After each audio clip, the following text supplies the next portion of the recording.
हिमालय की तराई में बसा वो वन किसी देवलोक से कम नहीं था।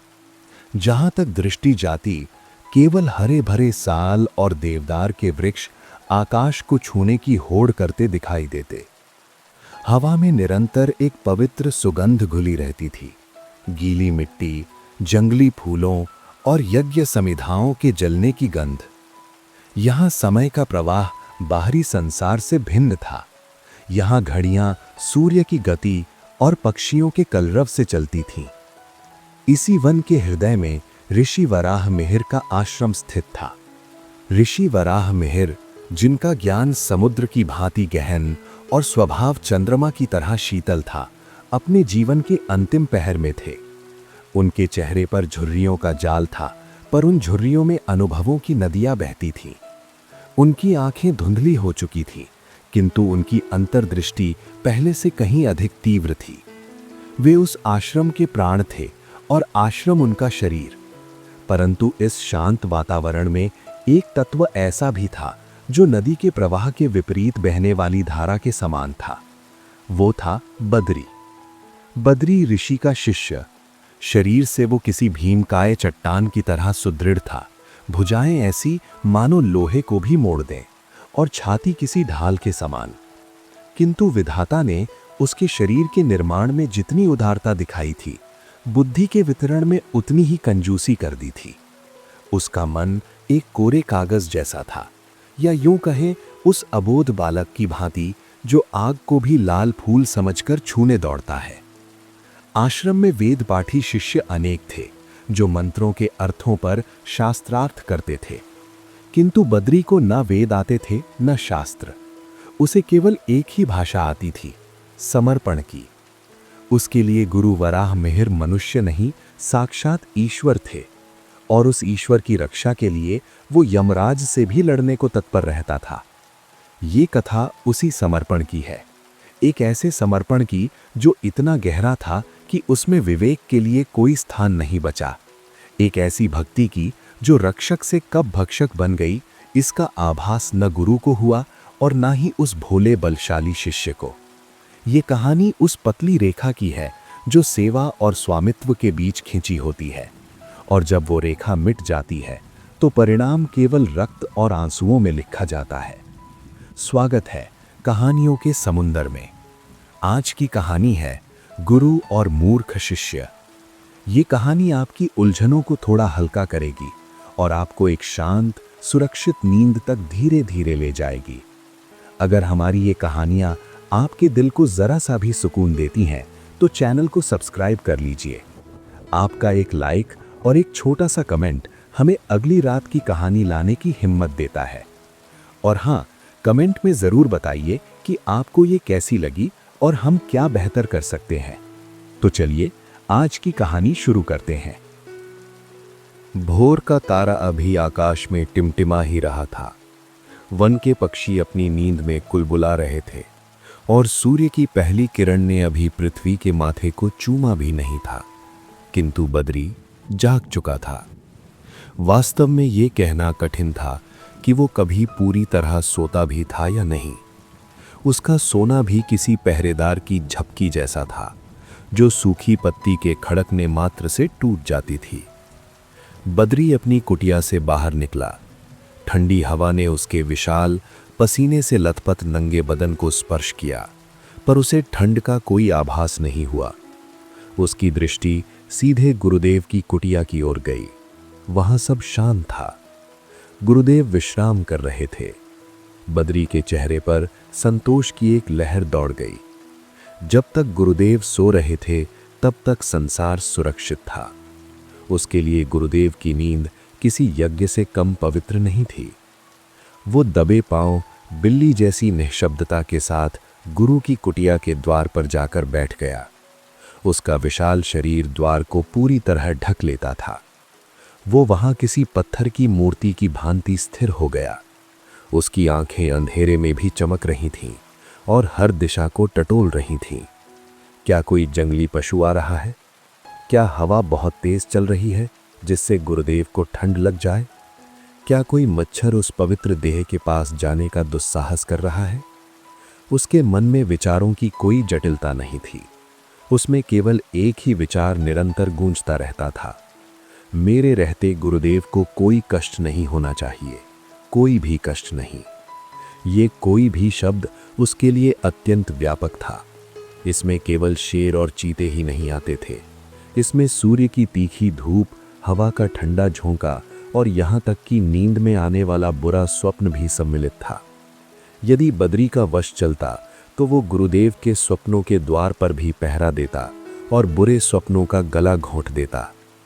कुछ समय बाद पूर्व दिशा में लाली छाने लगी।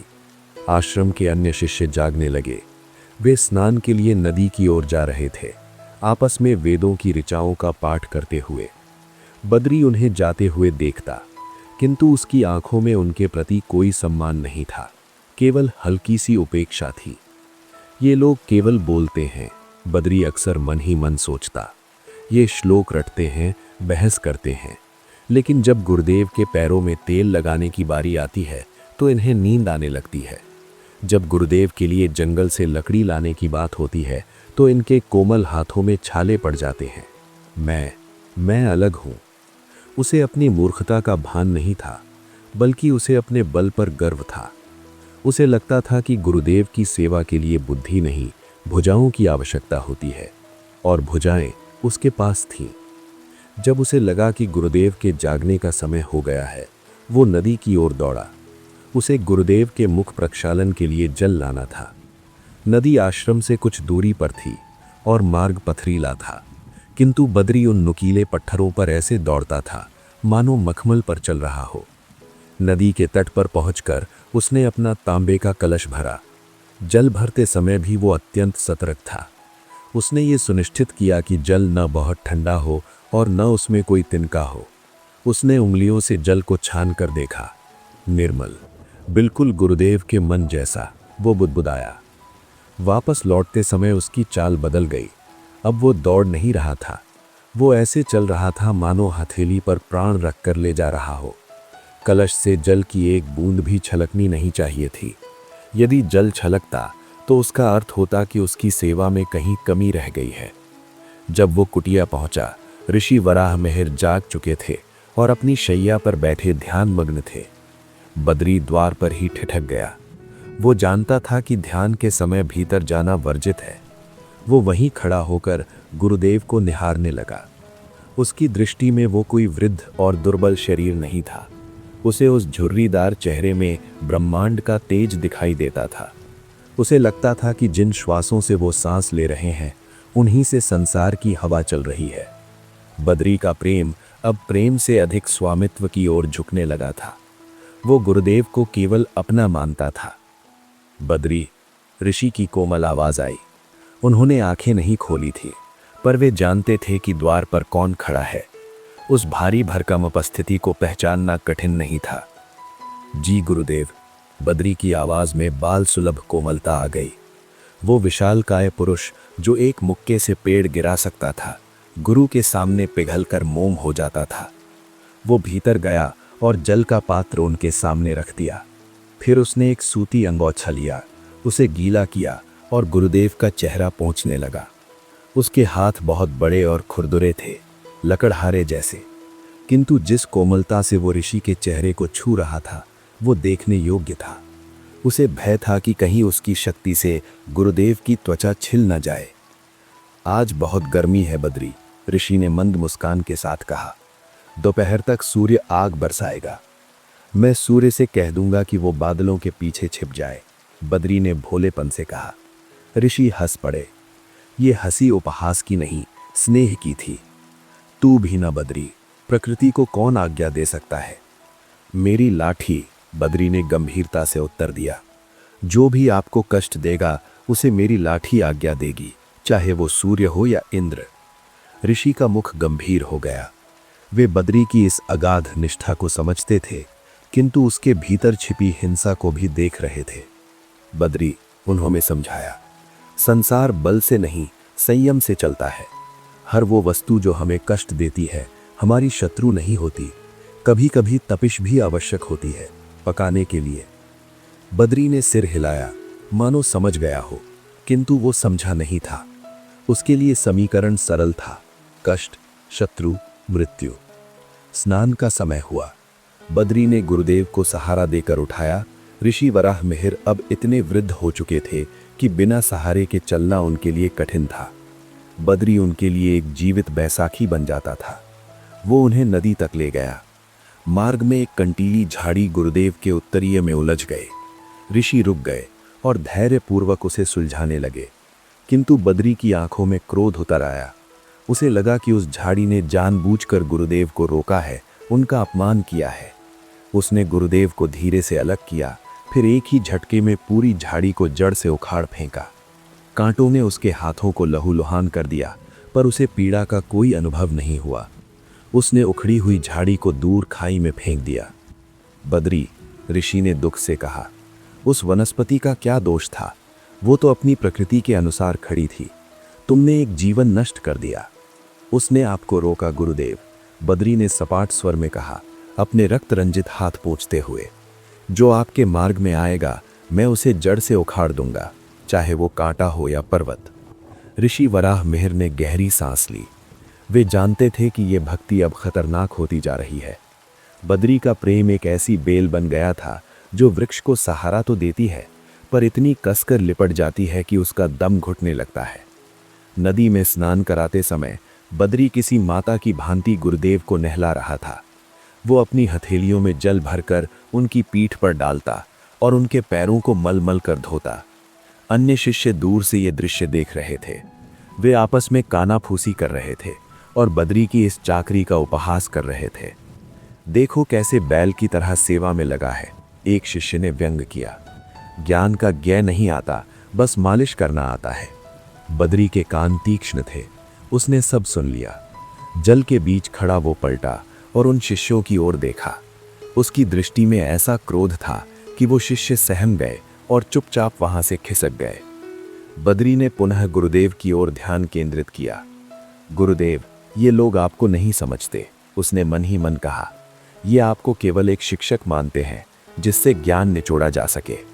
मैं आपको अपना पिता, अपनी माता, अपना सर्वस्व मानता हूं। मैं आपकी सेवा शब्दों से नहीं, पसीने और रक्त से करूंगा। उसका ये संकल्प निसंदेह पवित्र था, किंतु पवित्रता जब अज्ञान के पात्र में रखी जाती है तो वो विष बन सकती है।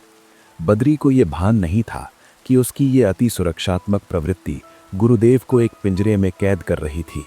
एक ऐसा पिंजरा जो सोने का नहीं बल्कि मांसपेशियों और भय का बना था। स्नान के उपरांत गुरुदेव ने गीले वस्त्र बदले और पूजा के लिए बैठ गए। बद्री उनके पीछे छाया की भांति खड़ा हो गया। उसके हाथ में ताड़ का एक बड़ा पंखा था। वो धीरे धीरे लयबद्ध ढंग से हवा कर रहा था। उसकी दृष्टि गुरुदेव की गर्दन, कानों और खुले कंधों पर टिकी थी। एक छोटी सी चींटी गुरुदेव के आसन की ओर बढ़ रही थी। बद्री की नजर उस पर पड़ी। उसका जबड़ा कस गया। उसने पंखा रोका और अपनी विशाल तर्जनी से उस चींटी को वहीं कुचल दिया। एक क्षण का कार्य, एक जीवन समाप्त। उसने मृत चींटी को फूंक मारकर उड़ा दिया और पुनः हवा करने लगा। उसके चेहरे पर कोई पश्चाताप नहीं था, केवल कर्तव्य पूर्ति का संतोष था। यही बद्री का सत्य था। उसके लिए गुरुदेव की क्षणिक असुविधा भी संसार के किसी अन्य जीव के प्राणों से अधिक मूल्यवान थी। और यही सोच उस आने वाली दोपहर की भूमिका रच रही थी, जब सूर्य अपने चरम पर होगा और बद्री का विवेक अपने निम्नतम स्तर पर। आश्रम में दिन चढ़ने के साथ साथ गतिविधियां बढ़ने लगी। यज्ञ की अग्नि प्रज्वलित हो चुकी थी और मंत्रोच्चार की ध्वनि वन में गूंज रही थी। ऋषि वराह मिहिर अपने शिष्यों को उपनिषदों का ज्ञान दे रहे थे। वे आत्मा और परमात्मा के संबंध पर व्याख्यान कर रहे थे और ये समझा रहे थे कि ये नश्वर शरीर केवल एक वस्त्र है, जबकि वास्तविक सत्य इसके भीतर निहित है। शिष्य एकाग्रचित्त होकर सुन रहे थे, किंतु बद्री वहां होकर भी वहां नहीं था। वो सभा के एक कोने में एक स्तंभ से टेक लगाए खड़ा था। उसकी दृष्टि गुरु के मुख पर नहीं बल्कि उनके आसपास के वातावरण पर टिकी थी। उसे उपनिषदों के गूढ़ ज्ञान से कोई सरोकार नहीं था। आत्मा अमर है, ये बात उसके लिए उतनी महत्वपूर्ण नहीं थी जितनी ये कि गुरुदेव को पसीना आ रहा है। वो देख रहा था कि सूर्य की किरणें धीरे धीरे मंडप के भीतर प्रवेश कर रही हैं और गुरुदेव के चरणों तक पहुंच रही हैं। बद्री का मन विचलित हो उठा। उसने देखा कि गुरुदेव बार बार अपना उत्तरीय ठीक कर रहे हैं, संभवतः गर्मी के कारण। बद्री से रहा नहीं गया। वो अपनी जगह से उठा और चुपचाप जाकर उस दिशा में खड़ा हो गया जहां से धूप आ रही थी। उसका विशाल शरीर अब एक दीवार बन गया जिसने सूर्य की तपिश को गुरुदेव तक पहुंचने से रोक दिया। गुरुदेव ने क्षण भर के लिए अपनी वाणी रोकी और बद्री की ओर देखा। उनकी आंखों में एक मिश्रित भाव था, कृतज्ञता और चिंता। कृतज्ञता इसलिए कि शिष्य का प्रेम निश्चल था और चिंता इसलिए कि ये प्रेम अब तर्क से परे जा रहा था। कक्षा समाप्त हुई। शिष्यों ने प्रश्न पूछने आरंभ किए। एक मेधावी शिष्य सोमदत्त ने पूछा, गुरुदेव, यदि हिंसा पाप है तो धर्म की रक्षा के लिए उठाया गया शस्त्र पवित्र कैसे हो जाता है? ऋषि ने उत्तर दिया, सोमदत्त, शस्त्र का अपना कोई चरित्र नहीं होता। उसे धारण करने वाले का विवेक और उद्देश्य ये निर्धारित करते हैं कि वो पाप है या धर्म। यदि उद्देश्य लोभ या क्रोध हो तो वो पाप है। यदि उद्देश्य रक्षा और न्याय हो और वो विवेकपूर्ण हो तो वही धर्म है। बद्री ने ये सुना, उसके मस्तिष्क ने केवल 2 शब्द पकड़े, रक्षा और धर्म। उसने मन ही मन गांठ बांध ली कि गुरुदेव की रक्षा ही मेरा धर्म है और इसके लिए उठाया गया कोई भी कदम पाप नहीं हो सकता। उसने विवेक शब्द को अनसुना कर दिया जो उस पूरे उपदेश की आत्मा था। दोपहर का भोजन हुआ। बद्री ने स्वयं अपने हाथों से गुरुदेव के लिए भोजन परोसा। वो हर कौर को ध्यान से देखता, मानो भोजन में छिपे किसी अदृश्य विष की जांच कर रहा हो। गुरुदेव के भोजन कर लेने के बाद ही उसने शेष अन्न ग्रहण किया। जैसे जैसे दिन ढल रहा था, वातावरण में एक अजीब सी उमस घुलने लगी। हवा स्थिर हो गई थी। पेड़ों के पत्ते हिलना बंद कर चुके थे। ये उस प्रकार की शांति थी जो किसी तूफान से पहले छा जाती है। पक्षियों ने चहचहाना बंद कर दिया था। जंगल मानो सांस रोके खड़ा था, किसी अनहोनी की प्रतीक्षा में। ऋषि वराह मिहिर अपनी कुटिया के बाहर चबूतरे पर बैठे थे। वे कुछ अस्वस्थ अनुभव कर रहे थे। संभवतः बढ़ती आयु और आज की भीषण गर्मी का प्रभाव था। वे अपनी छाती पर हाथ रखे गहरी सांसें ले रहे थे। पास ही लकड़ियां चीर रहा बद्री उनकी बेचैनी भांप गया। उसने कुल्हाड़ी फेंकी और दौड़कर उनके पास आया। गुरुदेव, क्या हुआ? क्या कोई कष्ट है? उसकी आवाज में घबराहट थी। नहीं पुत्र, ऋषि ने धीमे स्वर में कहा, बस थोड़ी थकान है। आज का दिन कुछ भारी है। हवा में प्राणवायु कम प्रतीत हो रही है। बद्री ने चारों ओर देखा, मानो हवा को ही दोषी ठहरा रहा हो। मैं अभी आपके लिए शीतल जल लाता हूं, फिर आपके पैर दबाऊंगा। वो जल लाया और गुरुदेव को पिलाया। फिर उनके पैरों के पास बैठकर अपनी लोहे सी कठोर हथेलियों से उनके पैर दबाने लगा। वो अपनी संपूर्ण शक्ति को नियंत्रित करते हुए अत्यंत हल्के हाथों से सेवा कर रहा था। ऋषि ने उसकी ओर देखा। बद्री, तुम थकते नहीं? नहीं गुरुदेव, बद्री ने सिर झुकाकर उत्तर दिया। थकान शरीर को होती है। मेरा शरीर आपका है तो थकान भी आपकी हुई, और मैं आपकी थकान को अपने पास नहीं रहने दूंगा। ये एक अद्भुत दर्शन था जो एक अनपढ़ के मुख से निकला था। ऋषि भावुक हो उठे। उन्होंने अपना हाथ बद्री के सिर पर रखा। ईश्वर तुझे सद्बुद्धि दे पुत्र, तेरी भक्ति अतुलनीय है। बस यदि इसमें थोड़ा ज्ञान का प्रकाश मिल जाए तो तू पूर्ण हो जाएगा। मुझे ज्ञान नहीं चाहिए गुरुदेव, बद्री ने हठपूर्वक कहा। ज्ञानी लोग तर्क करते हैं, प्रश्न पूछते हैं। मैं प्रश्न नहीं पूछना चाहता, मैं केवल सेवा करना चाहता हूं। शाम को एक छोटी सी घटना घटी जिसने गुरुदेव की चिंता को और गहरा कर दिया। आश्रम में एक पालतू कुत्ता था जो प्रायः इधर उधर घूमता रहता था। उस संध्या गुरुदेव ध्यान में बैठे थे और वो कुत्ता खेल खेल में उनके पास आ गया। वो उनके वस्त्र खींचने लगा, एक पूरी तरह मासूम हरकत। दूर खड़े बद्री ने यह दृश्य देखा। उसका क्रोध भड़क उठा। उसे लगा कि वो पशु गुरुदेव का अपमान कर रहा है। वो आंधी की तरह वहां पहुंचा और कुत्ते को एक जोरदार लात मार दी। कुत्ता कूं कूं करता हुआ दूर जा गिरा और लंगड़ाने लगा। ध्यान भंग हुआ। ऋषि ने आंखें खोली और पीड़ा से कराहते कुत्ते को देखा। बद्री, ऋषि ने पहली बार ऊंची आवाज में डांटा, ये क्या अनर्थ किया तुमने? वो मूक प्राणी है, खेल रहा था, तुमने उसे चोट क्यों पहुंचाई? वो आपकी तपस्या भंग कर रहा था गुरुदेव, बद्री ने तन कर कहा। वो अशुद्ध जानवर आपको छू रहा था। अशुद्ध? ऋषि ने व्यथित स्वर में कहा। ईश्वर की सृष्टि में कोई जीव अशुद्ध नहीं है और मेरी तपस्या इतनी दुर्बल नहीं कि एक कुत्ते के स्पर्श से भंग हो जाए, किंतु तुम्हारा क्रोध मेरी तपस्या को भंग कर रहा है। बद्री चुप हो गया। उसे समझ नहीं आया कि उसने क्या गलत किया। उसने तो केवल अपने धर्म का पालन किया था। उसे लगा कि गुरुदेव दयालुता के कारण उस कुत्ते का पक्ष ले रहे हैं, जबकि एक रक्षक के रूप में उसका कर्तव्य कठोर होना चाहिए। ऋषि ने बद्री को अपने पास बुलाया। सुनो पुत्र, उन्होंने गंभीर स्वर में कहा, क्रोध विवेक का शत्रु है। जब तुम क्रोध में होते हो तब तुम्हारी आंखें खुली होती हैं, पर तुम अंधे होते हो। आज तुमने कुत्ते को मारा है, कल किसी और को मारोगे। स्मरण रखना, अति सुरक्षा भी एक प्रकार का कारावास है। बद्री ने सिर हिलाया। क्षमा करें गुरुदेव। किंतु उसकी आंखों में क्षमा नहीं थी। वहां अब भी एक जिद्दी रक्षक बैठा था। उसने मन ही मन सोचा, गुरुदेव बहुत भोले हैं, वे संसार की दुष्टता को नहीं समझते, वे सबको क्षमा कर देते हैं। इसलिए मुझे ही उनके लिए क्रोध करना होगा, मुझे ही उनका कवच बनना होगा। रात्रि हुई। ऋषि अपनी कुटिया में चले गए। बद्री बाहर पहरे पर बैठ गया। आकाश में बादल घिर आए थे, किंतु वर्षा नहीं हो रही थी। केवल बादलों की गड़गड़ाहट और बिजली की चमक थी। वातावरण में तनाव व्याप्त था।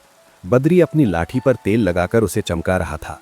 बिजली की रोशनी में वो लाठी किसी भयानक अस्त्र की भांति चमक उठती थी।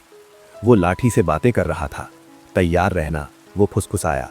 आज रात कोई भी गुरुदेव के पास नहीं आना चाहिए। उसे ज्ञात नहीं था कि आने वाला खतरा बाहर से नहीं, बल्कि बहुत छोटा और भीतर से आने वाला था। एक ऐसा खतरा जिसके लिए लाठी बहुत बड़ी और उसकी बुद्धि बहुत छोटी थी। बद्री ने कुटिया के भीतर झांक कर देखा। गुरुदेव सो रहे थे। उनका चेहरा शांत था, जैसे कोई बालक मां की गोद में सो रहा हो। बद्री ने एक लंबी सांस ली। सो जाइए मेरे ईश्वर। जब तक बद्री की सांस चल रही है, यमराज भी द्वार खटखटाने से पहले 100 बार सोचेगा। और इस प्रकार एक वफादार किंतु मूर्ख प्रहरी अपनी घातक निष्ठा के साथ रात्रि के सन्नाटे में जागता रहा। नियति अब अपने अगले अध्याय के लिए पन्ने पलट रही थी। वो अध्याय जो स्याही से नहीं, बल्कि रक्त से लिखा जाना था। अगले दिन का सूर्योदय किसी शांत संगीत की तरह नहीं, बल्कि युद्ध घोष के समान हुआ। ज्येष्ठ मास, गर्मी का चरम, अपनी पूरी क्रूरता के साथ वन पर उतर आया था। आकाश का रंग नीले से बदलकर तांबे जैसा हो गया था। हवा, जो प्रायः इस समय तक शीतल रहती थी, आज सुबह से ही गर्म थी, मानो किसी ने भट्ठी का द्वार खोल दिया हो। ऋषि वराह मिहिर ने प्रातःकालीन प्रार्थना शीघ्र ही समाप्त कर दी। भीषण गर्मी के कारण उनका शरीर शिथिल पड़ रहा था। आश्रम की नदियां सूखकर पतली रेखाओं में सिमट गई थीं। पत्थर तप रहे थे। वन्य जीव छाया की तलाश में गुफाओं और झाड़ियों में दुबक गए थे। यहाँ तक कि पक्षियों ने भी चहचहाना बंद कर दिया था।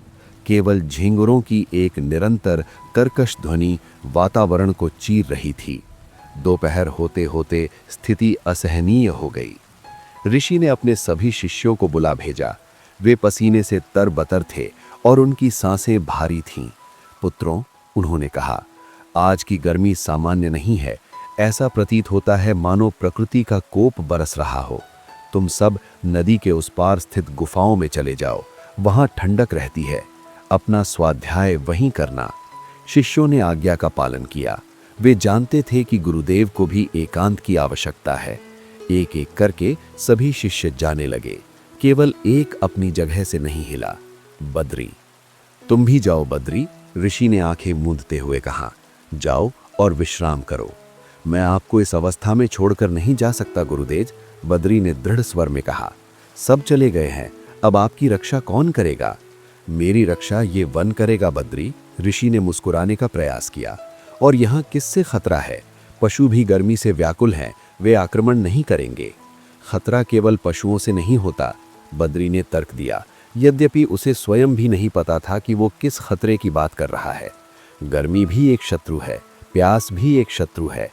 मैं यहीं रहूंगा, आपको हवा करूंगा, आपके लिए जल लाऊंगा। ऋषि में बहस करने की शक्ति नहीं थी। उन्होंने हार मान ली।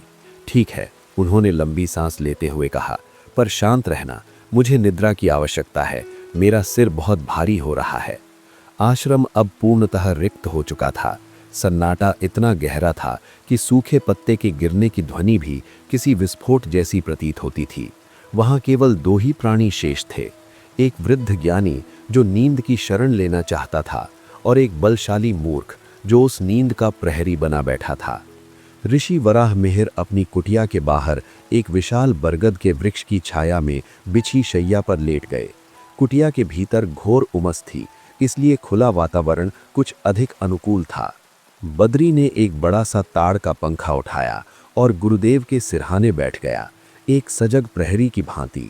उसने अपने विशाल शरीर को समेट लिया और पंखा झलने लगा। हवा का प्रत्येक झोंका ऋषि को थोड़ी राहत पहुंचा रहा था। उनकी भौहों के बीच की शिकन धीरे धीरे मिटने लगी, उनकी सांसें लयबद्ध हो गईं। वे धीरे धीरे उस निद्रा सागर में उतरने लगे जहां न गर्मी थी न थकान। बद्री उन्हें एकटक निहार रहा था।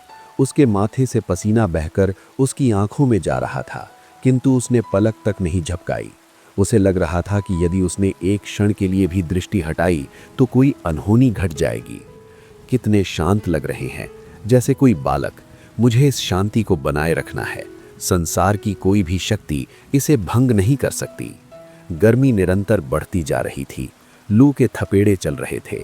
बद्री का गला सूख रहा था, पर उसने जल पीने के लिए भी उठना उचित नहीं समझा। यदि मैं पानी पीने गया और उसी क्षण गुरुदेव को प्यास लग गई तो, उसने सोचा, नहीं, मैं यहाँ से नहीं हटूंगा। ये समर्पण अब पागलपन की सीमा को छू रहा था। एक ओर गुरुदेव थे जो संसार से बेखबर गहरी नींद में थे, और दूसरी ओर बद्री था जो संसार से युद्ध करने को तैयार बैठा था, एक ऐसे युद्ध के लिए जो वास्तव में अस्तित्व में ही नहीं था। दोपहर का तीसरा पहर था। सूर्य अब थोड़ा पश्चिम की ओर ढलने लगा था, किंतु उसकी तीव्रता में कोई कमी नहीं आई थी। छायाएं लंबी होने लगी थीं और वन का सन्नाटा और भी गहरा और रहस्यमय हो गया था। बद्री का हाथ एक मशीन की भांति चल रहा था, दाएं से बाएं, बाएं से दाएं।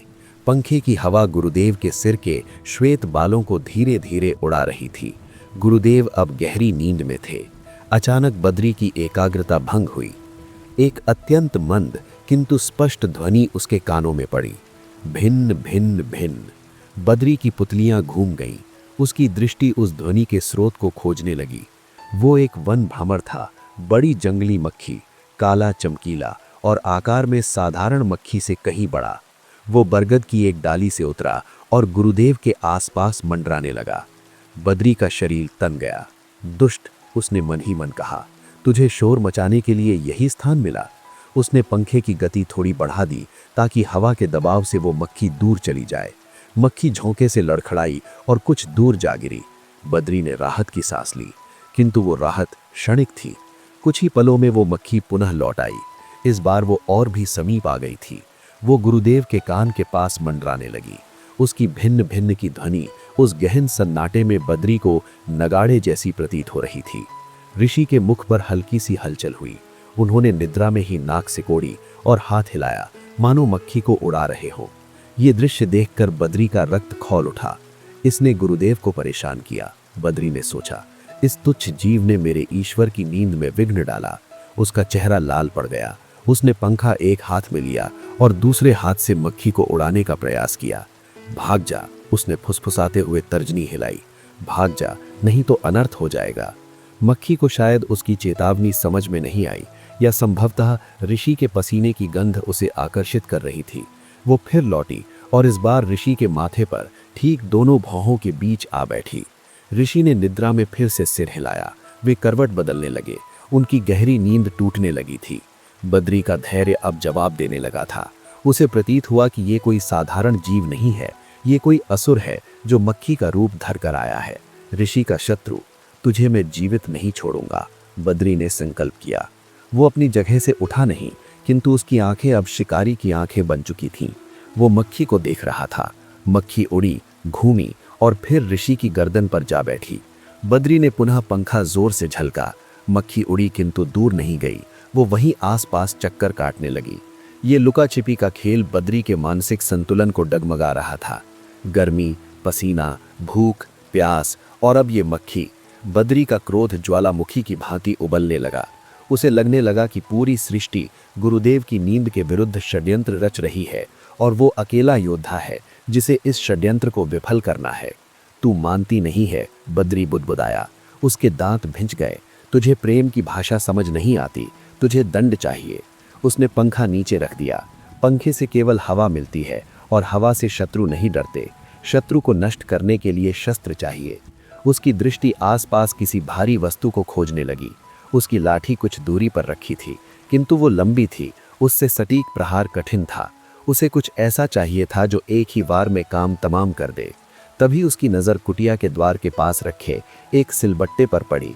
पत्थर का भारी खंड जिससे औषधियाँ पीसी जाती थीं, काला ग्रेनाइट पत्थर, ठोस, सपाट और घातक। हाँ, बद्री ने सोचा, यही उचित है, इससे ये बच नहीं पाएगी। वो बिना कोई आहट किए उठा और उस सिलबट्टे की ओर बढ़ा। उसने सिलबट्टा उठाया। वो कम से कम 5 सेर का रहा होगा, किंतु बद्री के लिए वो किसी खिलौने से अधिक भारी नहीं था। उसने पत्थर को दाहिने हाथ में तौल कर देखा। उसकी पकड़ अटल थी। अब आ, उसने मक्खी को चुनौती दी। अब बैठ गुरुदेव पर, वही तेरी अंतिम बैठक होगी। बद्री पुनः अपनी जगह पर लौट आया। वो घुटनों के बल बैठ गया, ठीक ऋषि के सिरहाने। उसके हाथ में वो भारी पत्थर था जो हवा में उठा हुआ था। उसकी सांसें तेज थीं और आंखें फैली हुई थीं। मक्खी अब भी मंडरा रही थी, भिन्न भिन्न भिन्न। वो धुनी बद्री के कानों में हथौड़े की तरह बज रही थी। अब उसे और कुछ सुनाई नहीं दे रहा था, ना हवा की सरसराहट, ना अपनी धड़कन, केवल वो मक्खी और उसका लक्ष्य। यही वो क्षण था जब भक्ति पूरी तरह पागलपन में परिवर्तित हो चुकी थी। एक शिष्य जो अपने गुरु के लिए प्राण दे सकता था, अब अनजाने में उनके प्राण लेने को तत्पर खड़ा था। उसका उद्देश्य पवित्र था, शत्रु का नाश, किंतु उसका मार्ग विनाशकारी था। समय मानो थम गया था। ज्येष्ठ की वो तपती दोपहर गवाह बनने को तैयार थी। बद्री के हाथ में वो भारी पत्थर अब केवल एक पत्थर नहीं था, वो उसके क्रोध का ठोस रूप बन चुका था। उसकी कलाई की नसें तन गई थीं, पसीने की बूंदें उसकी भुजाओं से फिसलकर उस काले पत्थर पर गिर रही थीं, मानो युद्ध से पूर्व कोई अभिषेक हो रहा हो। वातावरण में एक जानलेवा सन्नाटा था, जिसे केवल उस मक्खी की भिन भिन काट रही थी। वो मक्खी जो वस्तुतः एक तुच्छ जीव थी, अब बद्री की दृष्टि में विशाल काय बन चुकी थी। उसे उसके पंखों की फड़फड़ाहट में व्यंग्य सुनाई दे रहा था। उसे लग रहा था कि वो मक्खी उसे चुनौती दे रही है। देख, तेरा गुरु सो रहा है और तू इतना बलशाली होते हुए भी मेरा कुछ नहीं बिगाड़ सकता। मक्खी हवा में गोलाकार चक्कर लगा रही थी। वो कभी ऋषि के चेहरे के पास आती, कभी उनके कान के समीप से गुजरती और कभी उनकी श्वेत दाढ़ी पर क्षण भर के लिए बैठ जाती। हर बार जब वो बैठती, बद्री की सांस थम जाती। उसका हाथ पत्थर को और कसकर पकड़ लेता। अभी नहीं, वो स्वयं को समझाता, अभी ये हिल रही है। यदि मैं अभी प्रहार करूंगा तो निशाना चूक सकता है। मुझे इसके स्थिर होने की प्रतीक्षा करनी होगी। ये प्रतीक्षा किसी अग्नि परीक्षा से कम नहीं थी। धूप की एक तीव्र किरण बरगद के पत्तों से छनकर बद्री की आंख पर पड़ रही थी, किंतु उसने सिर नहीं हिलाया। उसका समस्त ध्यान उस काले बिंदु पर केंद्रित था जो सुनहरे प्रकाश में नृत्य कर रहा था। उसके मस्तिष्क में अब गुरु की नींद और मक्खी की मृत्यु एक ही सिक्के के 2 पहलू बन चुके थे। उसे दृढ़ विश्वास हो चला था कि जब तक ये मक्खी जीवित है, गुरुदेव सुरक्षित नहीं है। उसके मन के भीतर तर्कों का एक विचित्र बवंडर चल रहा था। गुरुदेव ने कहा था कि प्रत्येक जीव में आत्मा होती है, पर उन्होंने ये भी कहा था कि धर्म की रक्षा के लिए की गई हिंसा पाप नहीं होती। और इस समय मेरा धर्म गुरुदेव की शांति है। ये मक्खी अधर्म है, ये राक्षस है। अब मक्खी ने अपनी रणनीति बदल ली। वो ऋषि के होठों के पास मंडराने लगी। ऋषि वराह मिहिर के शुष्क होठों पर शायद नमी की कोई बूंद थी। मक्खी वहीं बैठने का प्रयास कर रही थी। ऋषि ने नींद में ही अपना मुख सिकोड़ा। उनके मस्तक पर पसीने की बूंदें चमकने लगीं। वे असहज होने लगे थे। बद्री का धैर्य अब धागे की भांति टूटने लगा था। ये मेरे पिता का रक्त पीने आई है। बद्री ने एक भयानक निष्कर्ष निकाला। ये मक्खी नहीं है, ये यमदूत की गुप्तचर है। ये जांचने आई है कि रक्षक सो रहा है या नहीं। पर मैं नहीं सोया हूं, मैं जाग रहा हूं। उसने पत्थर को थोड़ा और ऊपर उठाया। उसका हाथ कांप नहीं रहा था, वो एकदम स्थिर था। ये स्थिरता घातक थी। धूप अब उसके मस्तिष्क पर प्रभाव डालने लगी थी। लू के थपेड़ों ने उसके विवेक को शुष्क कर दिया था। अब उसे उस मक्खी के अतिरिक्त संसार में कुछ भी दिखाई नहीं दे रहा था। न वृक्ष, न नदी, न आश्रम, केवल एक लक्ष्य था, नष्ट करना। मक्खी उड़ी और ऋषि की नाक की नोक पर जा बैठी। ये अत्यंत संवेदनशील स्थान था। बद्री की उंगलियां पत्थर पर और कस गईं। वो प्रहार करने ही वाला था कि मक्खी फिर उड़ गई। बद्री के मुंह से एक दबी हुई गुर्राहट निकली। ये खेल अब उसकी सहन शक्ति से बाहर था। वो अपने ही पसीने और क्रोध में उबल रहा था। उसे लग रहा था कि मक्खी जानबूझकर उसे चिढ़ा रही है, उसे उकसा रही है। तुझे लगता है मैं धीमा हूं, तुझे लगता है मैं तुझे पकड़ नहीं सकता। ठहर जा, बस एक बार ठहर जा। उसका श्वास प्रश्वास तीव्र हो गया था। उसकी छाती लोहार की धौंकनी की तरह ऊपर नीचे हो रही थी। वो अपनी ही सांसों की ध्वनि को नियंत्रित करने का प्रयास कर रहा था ताकि उसका निशाना न चूके। वो उस शिकारी के समान हो गया था जो अपने शिकार के लिए घंटों झाड़ी में छिपा रहता है। अंतर केवल इतना था कि यहाँ शिकार एक मक्खी थी और शिकारगाह उसके पूज्य गुरु का मस्तक। ये कैसी क्रूर विडंबना थी। एक ओर अगाध श्रद्धा तो दूसरी ओर उतनी ही अगाध मूर्खता। बद्री की आंखों में जो चमक थी वो भक्ति की थी, किंतु उसके हाथ में जो पत्थर था वो मृत्यु का प्रतीक था। वो गुरु को कष्ट से बचाने के लिए अनजाने में उन्हें सबसे बड़ा कष्ट देने जा रहा था। समय मानो थम गया था। हवा का हर झोंका रुक गया था। ऐसा प्रतीत हो रहा था मानो प्रकृति ने होने वाली अनहोनी के भय से अपनी सांस रोक ली हो। मक्खी अपने छोटे से जीवन की शायद सबसे बड़ी गलती करने जा रही थी।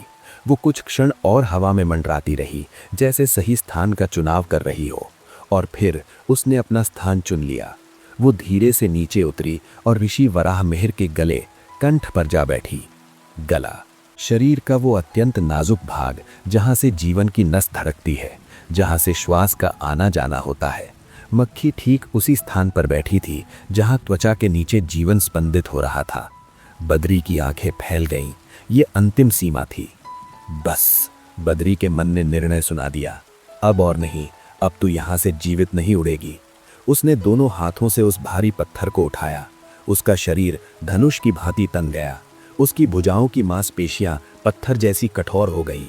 उसने अपनी समूची शक्ति, अपना संपूर्ण क्रोध और अपनी पूरी भक्ति उस एक प्रहार में केंद्रित कर दी।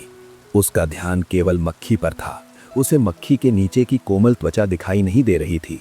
उसे वो गला नहीं दिख रहा था जिसे उसने अनगिनत बार जल पिलाया था। उसे वो स्पंदन नहीं दिख रहा था जो ऋषि के जीवन का प्रमाण था। उसे केवल शत्रु दिखाई दे रहा था। हे ईश्वर, मेरा निशाना अचूक रखना। उसने एक विकृत प्रार्थना की। उसने हिंसा के लिए ईश्वर का आह्वान किया। उसने पत्थर को अपने सिर के ऊपर उठा लिया। गुरुत्वाकर्षण और उसकी अपनी शक्ति मिलकर उस प्रहार को घातक बनाने वाले थे। मक्खी अभी भी वहीं बैठी थी, अपने अगले पैरों को रगड़ रही थी, इस तथ्य से पूर्णतः अनजान कि उसके ऊपर मृत्यु का पर्वत मंडरा रहा है। ऋषि वराह मिहिर अभी भी गहरी नींद में थे। वे कोई सुखद स्वप्न देख रहे थे, शायद मोक्ष का, शायद शांति का। उन्हें तनिक भी आभास नहीं था कि उनका सबसे प्रिय शिष्य, उनका रक्षक, उनके लिए यमराज बन चुका था। बद्री ने एक गहरी सांस ली, फिर उसने अपनी सांस रोक ली। जय गुरुदेव, ये नारा उसके मन में गूंज उठा। ये युद्ध घोष था, एक पवित्र युद्ध के अंत का। और फिर उसकी उंगलियों ने पत्थर पर अपनी पकड़ ढीली नहीं की, उन्होंने उसे वेग दिया। उसने पूरी शक्ति से पत्थर को नीचे की ओर पटका। उसका लक्ष्य केवल मक्खी थी, सिर्फ मक्खी। वो पूरे विश्वास और ईमानदारी से उस मक्खी को मारना चाहता था। उसे रत्ती भर भी संदेह नहीं था कि पत्थर मक्खी को कुचल देगा और गुरुदेव को कुछ नहीं होगा। ये उसकी मासूमियत की पराकाष्ठा थी और उसकी मूर्खता की अतल गहराई। पत्थर हवा को चीरता हुआ नीचे आया। ये 1 सेकंड का 100वां भाग था। वो क्षण जब इरादा और परिणाम आमने सामने टकराते हैं। वो क्षण जब भक्ति हत्या में परिवर्तित हो जाती है। नीचे लेटे हुए ऋषि को बचने का कोई अवसर नहीं मिला, न चीखने का, न आंख खोलने का। पत्थर अपने लक्ष्य की ओर बढ़ा। मक्खी जो वायु के दबाव को महसूस कर चुकी थी, अंतिम क्षण में उड़ गई। वो तुच्छ जीव जिसके लिए ये समूचा तांडव रचा गया था, सुरक्षित हवा में तैर गया। लेकिन पत्थर नहीं रुका। पत्थर रुक नहीं सकता था। उसने अपना काम कर दिया। धप, एक भारी, गीली और कुचल देने वाली आवाज हुई। ये पत्थर के चट्टान से टकराने की आवाज नहीं थी, ये हड्डी और मांस के कुचले जाने की विभत्स ध्वनि थी। वो आवाज सन्नाटे को चीरती हुई वन के कोने कोने तक फैल गई। जो पक्षी गर्मी से सुस्त पड़े थे वे एक साथ पंख फड़फड़ाते हुए वृक्षों से उड़ गए। क्षण भर के लिए एक भयानक कोलाहल हुआ और फिर वही सन्नाटा लौट आया। किंतु ये सन्नाटा पहले जैसा नहीं था। ये भारी था, इसमें मृत्यु की गंध घुली हुई थी। बद्री वहीं घुटनों के बल बैठा रह गया। उसका हाथ अब भी हवा में उठा हुआ था, वहीं जहां से उसने पत्थर छोड़ा था। उसकी सांसें जैसे थम गई थीं। उसकी आंखें धीरे धीरे नीचे झुकीं। वो देखना चाहता था, क्या मक्खी मर गई? क्या उसने अपने शत्रु को परास्त कर दिया? लेकिन जो उसने देखा उसे समझने में उसके मस्तिष्क को कई क्षण लग गए। वहां कोई मक्खी नहीं थी, वहां केवल लाल रंग था। वो भारी पत्थर ऋषि वराह मिहिर के कंठ और छाती के ऊपरी भाग पर धंसा हुआ था। वो श्वेत दाढ़ी जो कभी चांदनी सी उज्जवल थी, अब गाढ़े लाल रक्त से भीगी हुई थी। रक्त की एक मोटी धारा पत्थर के नीचे से फूट रही थी और भूमि की प्यासी मिट्टी को लाल कर रही थी। ऋषि का शरीर एक बार भी नहीं तड़पा, एक बार भी नहीं हिला। ये इतना त्वरित, इतना भीषण था कि प्राण पखेरु उड़ने से पहले शरीर को विदा कहने का अवसर तक नहीं मिला। उनकी आंखें अब भी बंद थीं। चेहरे पर अब भी वही शांति थी, पर वो शांति अब नींद की नहीं, अनंत निद्रा की थी।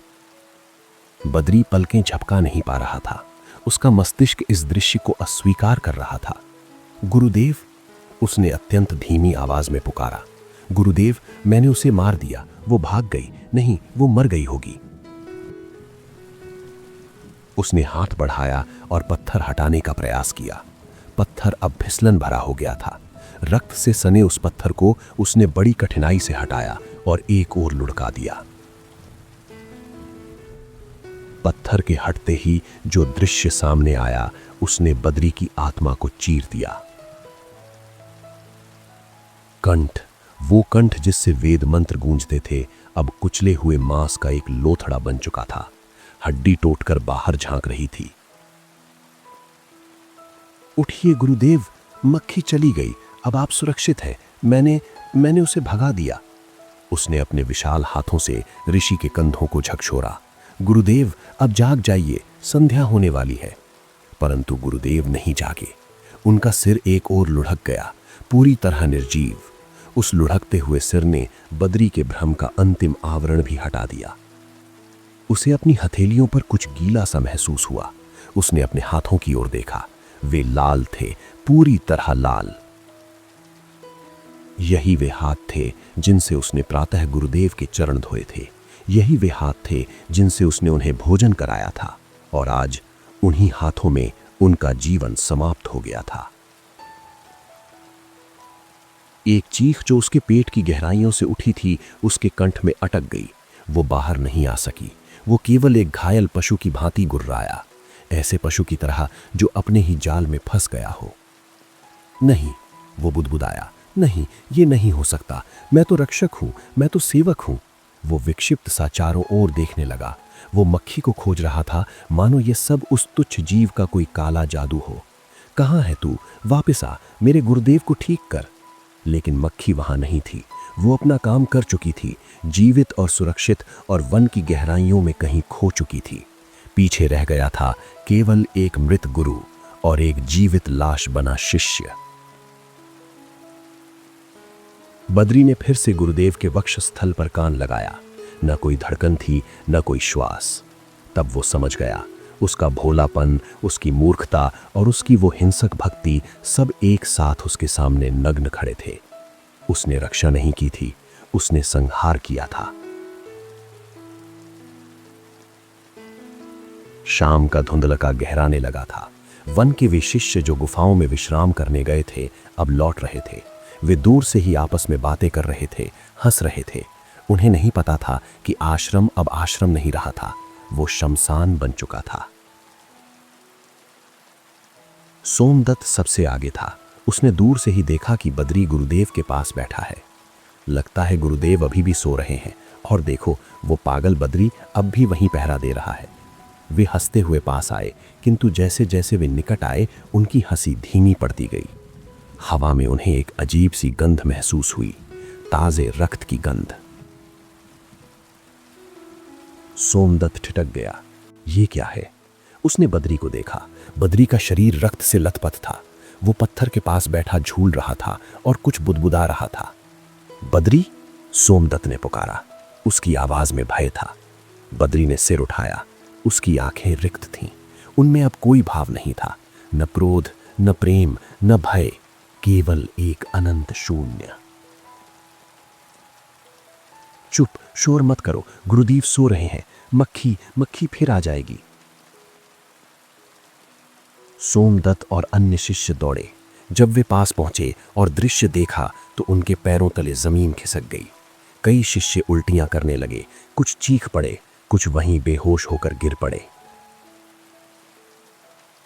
बद्री, तूने क्या किया? तूने गुरुदेव की हत्या कर दी। हत्या? बद्री ने यह शब्द ऐसे दोहराया जैसे वो किसी अपरिचित भाषा का हो। नहीं, मैंने हत्या नहीं की, मैंने मक्खी मारी। वो बहुत बड़ी थी, वो गुरुदेव को काट रही थी। उसने अपनी रक्त रंजित हथेलियां सोमदत्त की ओर बढ़ाईं। देखो, मैंने उन्हें बचाया। सोमदत्त ने उसे धक्का दिया। बद्री गिर पड़ा, किंतु उसने कोई प्रतिरोध नहीं किया। वो अब भी अपनी ही दुनिया में था, एक ऐसी दुनिया में जहां वो नायक था, हत्यारा नहीं। शिष्य रो रहे थे, विलाप कर रहे थे। वे ऋषि के चरणों में गिर पड़े, किंतु बद्री कुछ दूरी पर बैठा उस पत्थर को घूरता रहा। धीरे धीरे उसके भीतर वास्तविकता की धुंध छटने लगी। उसे समझ आने लगा कि बचाना और मारना एक ही सिक्के के दो पहलू नहीं होते। उसे यह भी समझ आने लगा कि शक्ति यदि बुद्धि के बिना हो तो वो एक अंधा हाथी बन जाती है जो अपने ही महावत को कुचल देती है। उसकी आंखों से आंसू बहने लगे, किंतु वे प्रायश्चित के आंसू नहीं थे। वे उस असहायता के आंसू थे जिसे शब्दों में बांधा नहीं जा सकता। वो रोया नहीं, वो दहाड़ा, ऐसी दहाड़ जिसने पूरे वन को कंपा दिया। वो अपने बाल नोचने लगा, अपनी छाती पीटने लगा। उठ जाइए गुरुदेव, मुझे मार दीजिए, मुझे दंड दीजिए। आपकी छड़ी कहाँ है? मुझे मारिए, मुझे कहिए कि मैं मूर्ख हूं। किंतु दंड देने वाला अब जा चुका था, और सबसे बड़ा दंड यही था, जीवित रहना इस बोध के साथ कि उसके हाथों ने क्या किया है। रात्रि उतर आई। शिष्यों ने गुरुदेव के शरीर को उठाया। बद्री वहीं बैठा रहा। उसने उन्हें रोका नहीं, उसने उन्हें छुआ तक नहीं। उसे अब अपने ही हाथों से घृणा होने लगी थी। उसे लगने लगा था कि उसके हाथ विषैले हैं। वो पूरी रात उस पत्थर के पास बैठा रहा। प्रभात हुआ, चिता जली, धुआं उठा। बद्री ने दूर से उस धुएं को आकाश में विलीन होते देखा। जब सब चले गए, बद्री उठा। उसने अपनी लाठी उठाई, वही लाठी जिसे वो कभी रक्षा का उपकरण समझता था। उसने उसे अपने घुटने पर रखकर दो टुकड़ों में तोड़ दिया। फिर वो उस दिशा निकल पड़ा जहां वन सबसे घना था, जहां कोई मनुष्य नहीं जाता था। वो चला गया। कहां? कोई नहीं जानता। कहते हैं कि वन के गहरे अंधेरों में आज भी कभी कभी एक भारी आवाज गूंजती है, मानो कोई विक्षिप्त व्यक्ति हवा से लड़ रहा हो, मक्खियों को उड़ा रहा हो और चिल्ला रहा हो, हट जाओ, गुरुदेव सो रहे हैं। कहानी यहाँ समाप्त होती है, किंतु इसका घाव कभी नहीं भरता। ऋषि वराह मिहिर की मृत्यु न किसी शत्रु के हाथों हुई, न किसी बीमारी से। उनकी मृत्यु प्रेम के हाथों हुई। एक ऐसा प्रेम जो अंधा था, बहरा था और विवेकहीन था। ये कथा हमें सिखाती है कि संसार में सबसे खतरनाक वस्तु बुराई नहीं होती। बुराई से लड़ा जा सकता है, उससे बचा जा सकता है, किंतु मूर्खतापूर्ण अच्छाई से बचना लगभग असंभव होता है।